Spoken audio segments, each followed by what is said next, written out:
Friends, betting యాప్ల మీద ఇంతవరకు నేను ఒక్క వీడియో కూడా చేయలేదు. ఇప్పుడు చేస్తున్నాను, టైం వచ్చింది కనుక.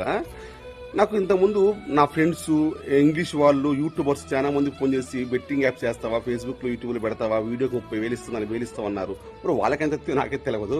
నేను అప్పుడు అన్నాను, నన్ను నమ్ముకొని నన్ను ఫాలో కొట్టి లైక్ కొట్టి నాకు కడుపు నింపి అన్నం పెట్టే వాళ్ళకి నేను మోసం చేయడం కరెక్ట్ కాదనిపించింది. నాకు అందుకే నేను చేయలేదు. అయితే అది పక్కన పెడితే నేను యూట్యూబర్ని అడుగుతున్నాను, పెద్ద పెద్ద ఫేస్బుక్ వాళ్ళు, యూట్యూబర్ని, భయ్యా మిమ్మల్ని ఫాలో కొట్టి మీకు లైక్ కొట్టి మీ కుటుంబాన్ని అంతటిని పోషించే ఫాలోవర్స్ని మీరు ఎలా మోసం చేయాలనుకుంటున్నారు భయ్యా? మేము ఆడుతున్నాం, లక్షలలో వస్తున్నాయి, కోట్లలో వస్తున్నాయి, మీరు కూడా ఆడండి, మీరు కూడా మోసపోండి. ఎట్లా అన్నం పెట్టే వాళ్ళని ఎట్లా మోసం చేయాలనుకున్నారు భయ్యా? తప్పు కాదు. అన్నం పెట్టే వాళ్ళు దేవుడితో సమానం మన ఫాలోవర్స్. ప్లీజ్